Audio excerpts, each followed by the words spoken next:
Welcome back to the 12 Days of Craftmas. So today we're going to be making some Rae Dunn inspired Christmas signs.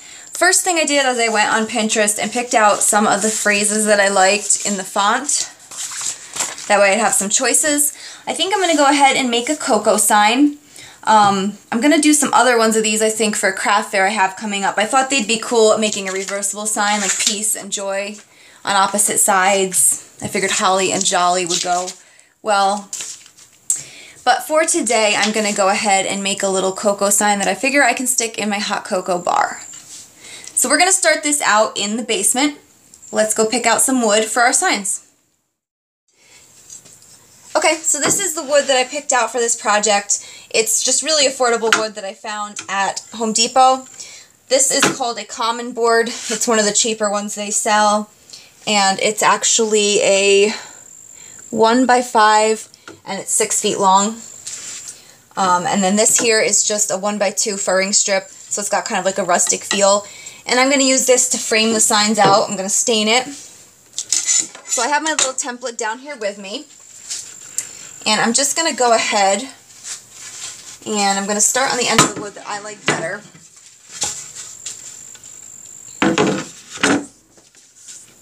And I'm just going to mark off how long it needs to be. And then just take it right to my saw and make all the cuts.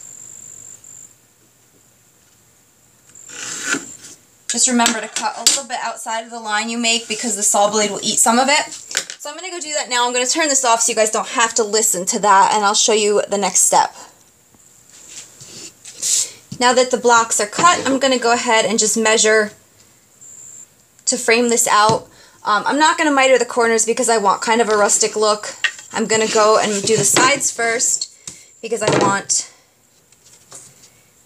the bottom and the top to kind of be the ones that overhang. So I am just going to go ahead and make a mark on it.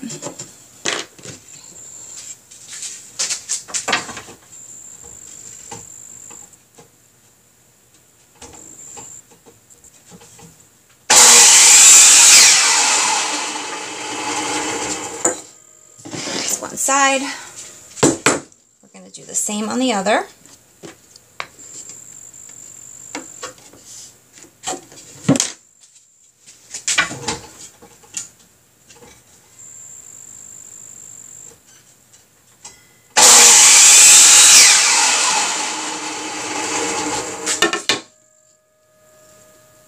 And then we're going to go ahead and make the top and bottoms so that they cover the entire distance. And I don't know if I mentioned how much this furring strip cost. It's a 1x2 and it's got like that rustic look. And I think it was like 98 cents for this one. So I mean, like, that's crazy. And they're great for making frames for pieces.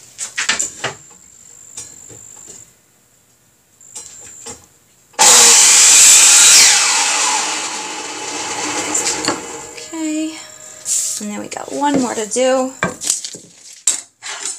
And then I'm going to pause you guys and make a frame for the second one. That way you don't have to keep listening to the saw. Because it is loud.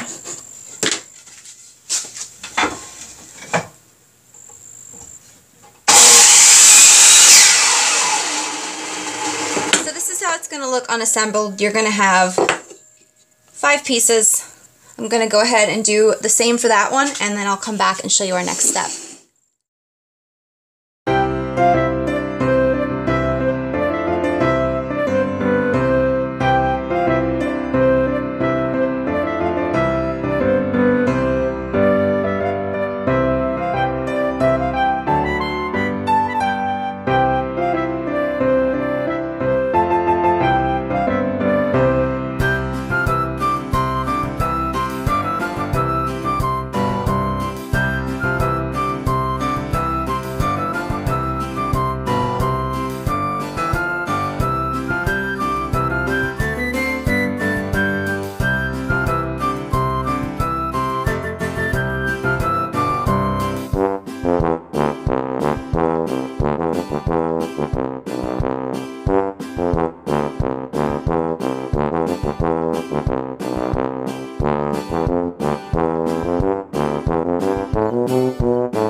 So now that we've finished all the wood cutting and the staining, we're going to go ahead and just put a coat of chalk paint on each of these signs.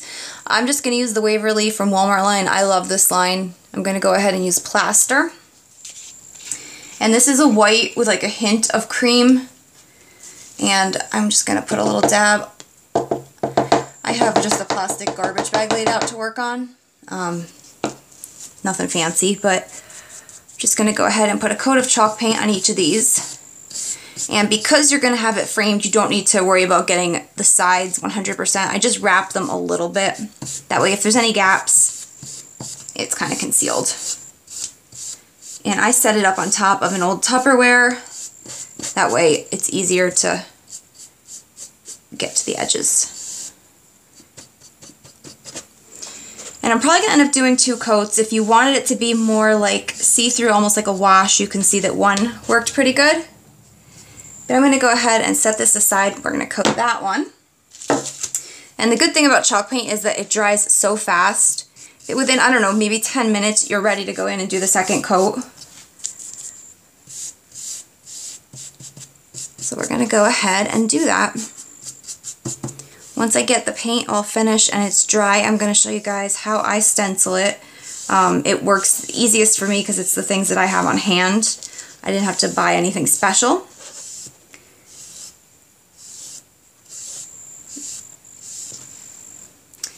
So we're going to let this dry and then we'll stencil them. Alright, so now we're ready to put the letters on, and I'm going to try this. I saw on Pinterest. I've never actually done this before, but they just shaded the back of this with a pencil, and supposedly it works like free transfer paper, so we're going to find out. Normally I have carbon paper, but I'm all out, and I wanted to try and do this on the cheap and show you guys how you could do it with minimal things to buy. Okay, so I shaded in the back. I'm just going to place it centered on our block of wood. And then just press down on the letters. And I'm hoping that this is working. We're going to trace them with a paint pen after. So as long as we get a fine line, we're good to go. Oh, check that out. So it did work. So now I'm just going to use this black paint marker, and this was picked up at Walmart. I've used these in other colors. Okay, so we're going to just flip that around. We're going to kind of just do... Now Rae Dunn has lines that kind of aren't straight, so I'm going to kind of do it with almost like a shaky hand, because that's the look we're going for. Kind of rustic and imperfect and just fun.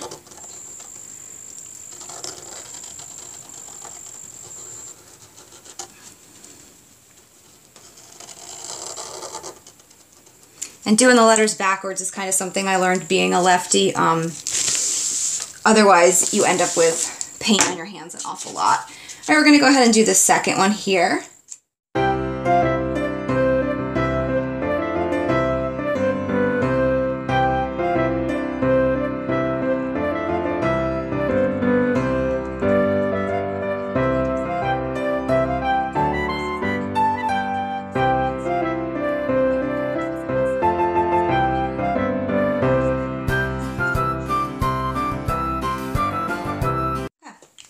So we have 2 Rae Dunn inspired signs. The next step is going to be to frame them out. Now, you can kind of do this how you want. What I'm going to do is center it so you can see that the block is about that thick. This is thicker. I'm going to try and center these. That way, if I wanted to make it reversible, it looks the same on both sides. If you wanted a thicker frame and you're only going to use it one way, you could just make it flush with the back. But like I said, I'm going to go ahead and do it like that. I'm going to nail the sides in first because they're the ones we cut short. And then we're going to put the tops on.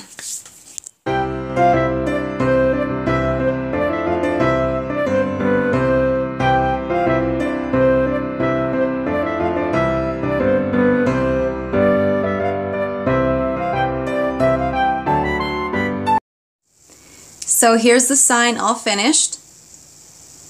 And you guys probably noticed that I made 2 signs, and that's because I want to give one away to one of you guys. So all you have to do is just comment on the video. Be in the United States. I'm sorry, but shipping out of it is so expensive.